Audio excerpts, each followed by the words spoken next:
Assalamualaikum warahmatullahi wabarakatuh. Kami dari kelompok 1 akan membahas tentang siklus produksi.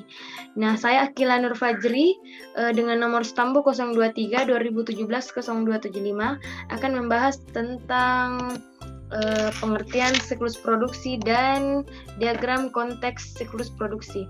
Nah, jadi kita langsung ke pengertian siklus produksi. Siklus produksi ini adalah serangkaian aktivitas bisnis dan kegiatan pengolahan data yang berkaitan dengan proses pembuatan produk dan terjadi secara terus-menerus. Baik, kita langsung ke diagram konteks siklus produksi. Bisa kita lihat di sini, ini diagramnya. Nah, penjelasannya di sini, siklus pendapatan yang memberikan informasi tentang produk apa yang dipesan dan ramalan penjualan atau kuantitas yang akan digunakan oleh sebagian produksi untuk menyusun rencana produksi dan jumlah persediaan. Sebaliknya siklus produksi memberikan informasi kepada siklus pendapatan tentang produk apa saja yang telah selesai dan jumlah produk dan jumlah produk yang tersedia untuk dijual. Yang kedua itu informasi tentang bahan baku. Informasi tentang bahan baku dikirim ke siklus pembelian.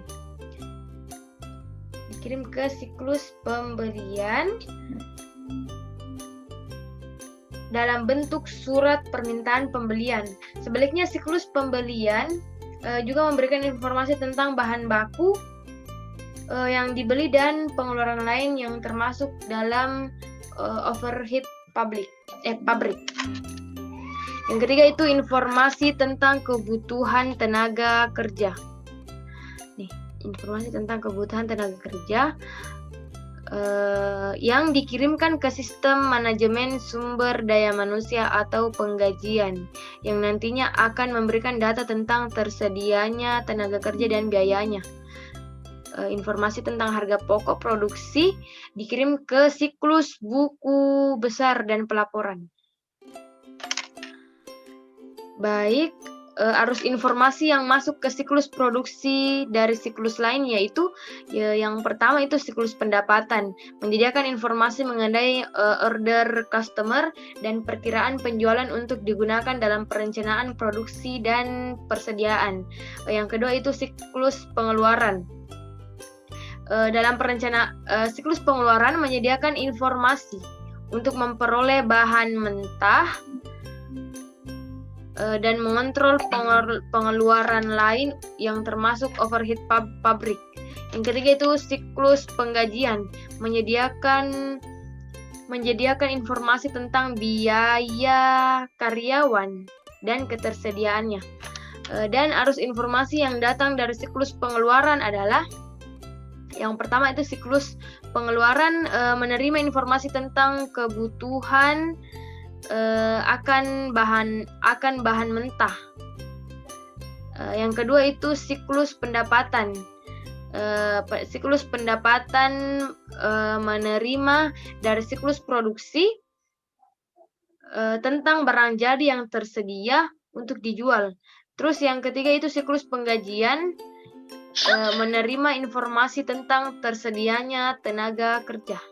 Dan yang keempat itu buku besar dan sistem pelaporan menerima informasi tentang harga pokok produksi. Baik, sekian penjelasan dari saya tentang pengertian dan diagram konteks siklus produksi.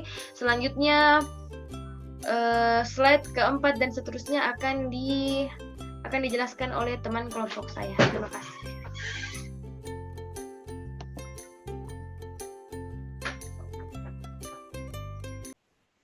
Terima kasih atas kesempatan yang telah diberikan. Saya Raudatul Jana akan membahas tentang 4 aktivitas dasar dalam proses produksi. Yang pertama ada desain produk. Desain produk ini bertujuan untuk menciptakan sebuah produk yang memenuhi kebutuhan pelanggan dari segi kualitas, daya tahan, dan fungsionalitas, sementara secara simultan meminimalkan biaya produksi. Peran akuntan harus terlibat dalam desain produk, karena 65 hingga 80% biaya produk ditentukan pada tahap proses produksi ini. Yang kedua, ada perencanaan dan penjadwalan, di mana tujuannya untuk mengembangkan rencana produksi yang cukup efisien untuk memenuhi pesanan yang ada dan mengantisipasi permintaan jangka pendek sekaligus meminimalkan persediaan bahan baku dan barang jadi. Peran akuntan dalam aktivitas ini memastikan bahwa sistem informasi akuntan mengumpulkan dan melaporkan biaya secara konsisten dengan teknik perencanaan produksi perusahaan. Aktivitas ketiga ada operasi produksi. Aktivitas produksi ini adalah suatu kegiatan dengan melibatkan tenaga manusia, bahan, dan peralatan untuk menghasilkan produk yang berguna atau bernilai lebih. Atau dengan kata lain, proses produksi adalah transformasi bahan atau input menjadi produk atau output. Aktivitas keempat adalah akuntansi biaya. Tujuan dari akuntansi biaya ini untuk menyediakan informasi untuk perencanaan, pengendalian, dan pengevaluasian, menyediakan data akurat dalam penetapan harga dan keputusan bauran produk, dan menghitung nilai persediaan dan HPP. Selanjutnya ada diagram arus data level 0 dari siklus produksi. Berikut diagramnya bisa dilihat teman-teman. Ya, selanjutnya ada ancaman umum siklus produksi. Ancaman pertama yaitu data induk yang tidak akurat atau tidak valid. Data kedua, pengungkapan yang tidak diotoritas oleh informasi sensitif seperti rahasia dagang dan peningkatan proses yang menyediakan perusahaan dengan keunggulan kompetitif. Yang ketiga, ada kehilangan atau penghancuran data.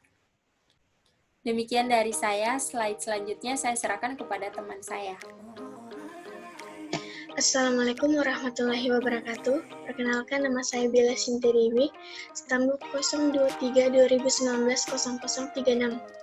Di sini saya akan melanjutkan materi dari teman saya. Ya, ada kontrol umum siklus produksi.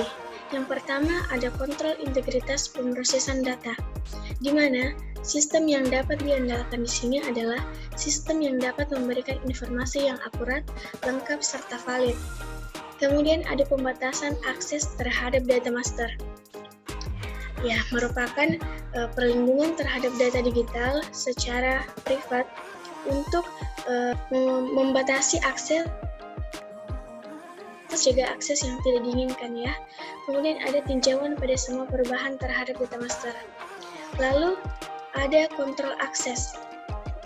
Kontrol akses di sini merupakan suatu proses di mana user memberikan hak akses untuk mengakses suatu sistem atau informasi. Lalu ada enskripsi. Enskripsi merupakan suatu proses mengamankan suatu informasi tanpa bantuan perlindungan khusus ya. Kemudian ada prosedur backup dan pemulihan bencana. Bisnis bergantung pada informasi yang tersebar serta aplikasi yang memprosesnya ya. Jadi beberapa perusahaan itu telah mempunyai upaya atau telah menjamin availabilitas kelangsungan bisnis. Ya, kita lanjut. Ada ancaman aktivitas siklus produksi. Yang pertama, ancaman utama aktivitas siklus produksi terhadap desain produk. Di sini ancamannya yaitu desain produk yang buruk akan mengakibatkan kelebihan biaya. Sedangkan desain produk itu bertujuan untuk memenuhi kebutuhan pelanggan dari segi kualitas, daya tahan, fungsional, serta meminimalkan biaya produksi tentunya ya. Kemudian ada perencanaan dan penjadwalan. Ancaman di sini adalah kelebihan dan di bawah target produksi. Jadi perencanaan dan penjadwalan ini secara cukup efisien untuk memenuhi pesanan yang ada serta menghindari permintaan jangka pendek tanpa mengorbankan produk barang yang jadi, kelebihan barang produk yang jadi.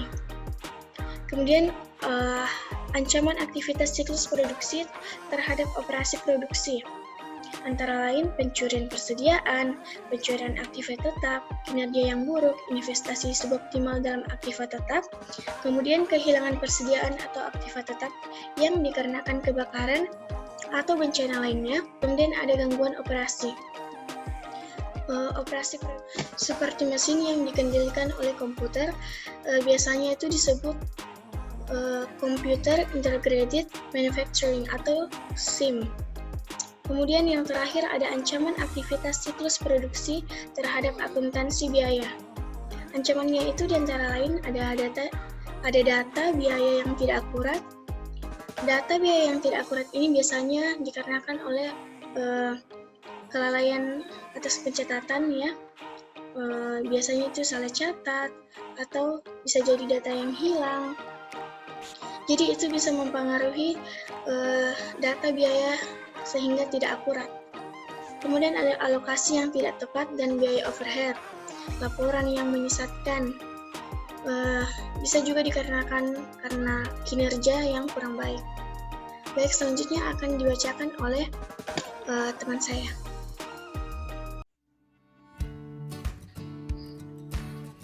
Assalamualaikum warahmatullahi wabarakatuh. Perkenalkan, nama saya Reika Nur Fatlona, Stambuk 023-2019-0037. Baiklah, saya di sini akan melanjutkan presentasi dari kelompok saya, yaitu pengendalian. Pengendalian terdiri dari desain produk. Langkah pertama dalam siklus produksi adalah desain produk. Tujuannya untuk menciptakan sebuah produk yang memenuhi kebutuhan pelanggan dari segi kualitas, daya tahan, dan fungsionalitas. Sementara secara simultan meminimalkan biaya produksi. Desain produk terdiri dari analisis akuntansi biaya yang timbul dari pilihan desain produk. Yang kedua, analisis garansi dan biaya perbaikan. Kemudian ada perencanaan dan penjadwalan. Langkah kedua dalam siklus produksi adalah perencanaan dan penjadwalan. Tujuannya untuk mengembangkan rencana produksi yang cukup efisien untuk memenuhi pesanan yang ada dan mengantisipasi permintaan jangka pendek sekaligus meminimalkan persediaan bahan baku dan barang jadi. Perencanaan dan penjadwalan terdiri dari sistem perencanaan produksi, kemudian tinjauan dan persetujuan jadwal dan pesanan produksi, kemudian pembatasan akses terhadap pesanan produksi dan jadwal produksi. Kemudian ada operasi produksi. Yang dimaksud dengan operasi produksi adalah suatu kegiatan dengan melibatkan tenaga manusia, bahan, dan peralatan untuk menghasilkan produk yang berguna atau bernilai lebih. Atau dengan kata lain, proses produksi adalah transformasi bahan atau input menjadi produk atau output. Operasi produksi terdiri dari pengendalian akses fisik, kemudian dokumentasi dari semua pergerakan persediaan, kemudian pemisahan tugas penyimpanan aset dan pencatatan otorisasi penghapusan, kemudian pembatasan akses terhadap data induk persediaan. Selanjutnya, perhitungan persediaan fisik secara periodik dan rekonsiliasi dari perhitungan tersebut terhadap kuantitas yang dicatat. Kemudian, persediaan fisik dari semua aktiva tetap. Kemudian, membatasi akses fisik terhadap aktiva tetap. Kemudian, memelihara catatan detail dari aktiva tetap termasuk pelepasannya. Selanjutnya, pelatihan, kemudian laporan kinerja, kemudian persetujuan yang tepat dari perolehan aktiva tetap, termasuk penggunaan permintaan proposal untuk menjaring berbagai penawaran kompetitif. Selanjutnya, pengamanan fisik, misalnya alat penyeram api. Kemudian asuransi. Selanjutnya yang terakhir yaitu backup atau rencana pemulihan.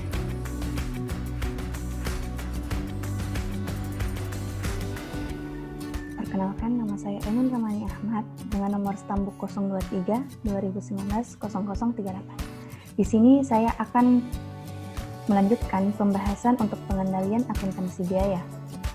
Dalam pengendalian akuntansi biaya ada 4. Yang pertama, otomatisasi data sumber, yaitu cara untuk memperbaiki akurasi dan efisiensi input data. Yang kedua, ada pengendalian integritas pengolahan data, di mana suatu sistem dapat diandalkan apabila sistem tersebut mampu menghasilkan suatu informasi yang akurat, lengkap, tepat waktu, dan valid. Yang ketiga, ada perhitungan biaya berbasis aktivitas yang diurung waktu. Dan yang keempat, ada metrik kinerja inovatif, misalnya throughput.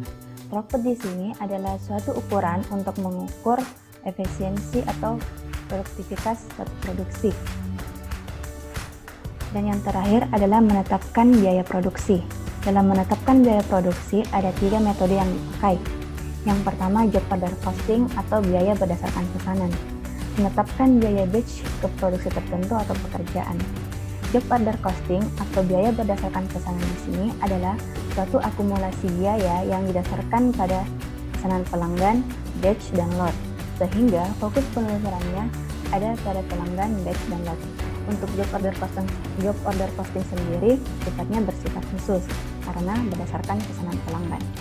Yang kedua ada proses costing atau biaya berdasarkan proses, di mana menetapkan biaya untuk setiap proses atau pusat kerja dalam siklus produksi dan kemudian menghitung biaya rata-rata untuk setiap unit yang diproduksi. Untuk proses costing, yaitu suatu metode akumulasi biaya yang didasarkan pada satuan waktu untuk setiap departemen, sehingga fokus penelusurannya ada pada masing-masing setiap departemen. Dan yang ketiga ada biaya berbasis aktivitas, di mana menelusuri biaya ke aktivitas yang membuatnya. Menggunakan lebih banyak kolom overhead. Dalam biaya berbasis aktivitas ini terdiri dari batch, produk, organisasi. Perusahaan akan tahu alasan mengapa biaya tertentu muncul dengan metode ini, karena menekankan pada hubungan setiap sebab akibat dari biaya.